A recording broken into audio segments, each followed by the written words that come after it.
નમસ્કાર મિત્રો, સ્વાગત છે તમારું અમારી યુટ્યુબ ચેનલમાં। તો મિત્રો, જીપીએસએસબી એટલે કે ગુજરાત પંચાયત સેવા પસંદગી મંડળ દ્વારા અધિક મદદનીશ ઇજનેર સિવિલ વર્ક 3 ની પોસ્ટ પર ભરતી જાહેર કરવામાં આવી છે। તો ભરતીની શોર્ટમાં માહિતી આજના વિડીયોમાં આપણે મેળવી લઈએ। તે પહેલા વિડીયો ગમે તો લાઈક અને શેર કરી દેજો, ચેનલમાં નવા હોય તો ચેનલને સબસ્ક્રાઇબ કરી દેજો।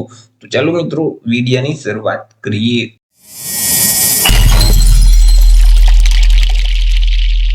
તો મિત્રો, આજે ભરતીની જાહેરાત છે તે જીપીએસએસબી એટલે કે ગુજરાત પંચાયત સેવા પસંદગી મંડળ ગાંધીનગર દ્વારા બહાર પાડવામાં આવી છે। એ મિત્રો, પંચાયત સેવા વર્ગ 3 માં જે અધિક મદદનીશ ઇજનેર સિવિલ જે સર્વંગ છે, તો તેમાં જે જગ્યાઓ ખાલી છે, તો તે જગ્યાઓ સીધી ભરતીથી ભરવા માટે અહીં ભરતીની જાહેરાત છે તે કરવામાં આવેલી છે। તો સૌથી પહેલા આપણે વાત કરી લઈએ કંઈક અગત્યની તારીખ વિશે। મિત્રો, આ જે ભરતી છે તેમાં જો તમારે અરજી કરવી હોય તો ઓનલાઈન અરજી ફોર્મ ભરવાનું રહેશે। ઓનલાઈન અરજી ફોર્મ આજથી બપોરના 2 વાગે શરૂ કરવામાં આવશે, એટલે કે 7/10/2025 થી અરજી ફોર્મ શરૂ કરવામાં આવશે। 7/10/2025 થી લઈ અને 6/11/2025 સુધીમાં તમારે ઓનલાઈન અરજી કરવાની રહેશે। ઓનલાઈન અરજી ફોર્મ જે ઓજાસનું પોર્ટલ છે એટલે કે ojas.gujarat.gov.in નામની જે વેબસાઇટ છે, તે વેબસાઇટ ઉપર જઈ તમારે 6/11/2025 સુધીમાં ઓનલાઈન અરજી કરી દેવાની રહેશે। એ મિત્રો, જે પરીક્ષા ફી છે તે પણ તમારે ઓનલાઈન જ ભરવાની રહેશે। તે પણ 7/10/2025 થી લઈ અને 6/11/2025 સુધી તમે ઓનલાઈન પરીક્ષા ફી ભરી શકશો।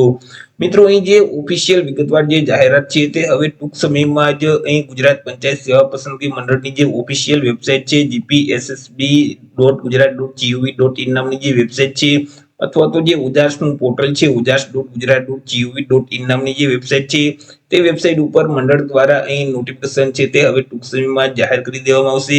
જ્યારે ઓફિશિયલ નોટિફિકેશન જાહેર થશે એટલે આપણે વિગતવાર એક વિડીયો છે તે અલગથી બનાવી અપલોડ કરી દેશું। વાત કરી લઈએ જગ્યા વિશે કે કુલ કેટલી જગ્યા છે અને કેટેગરી મુજબ કેટલી જગ્યા રહેશે। તો કે અહીં મિત્રો, કુલ 350 જેટલી જગ્યા પર આ ભરતી જાહેર કરવામાં આવેલી છે। આ જે 350 જગ્યા છે તેમાંથી સામાન્ય એટલે કે જનરલ કેટેગરીના જે ઉમેદવાર છે તેના માટે 140 જેટલી જગ્યા રહેશે। તે સિવાય ઈડબ્લ્યુએસ એટલે કે આર્થિક રીતે નબળા વર્ગના જે ઉમેદવાર છે તેમના માટે 41 જગ્યા છે।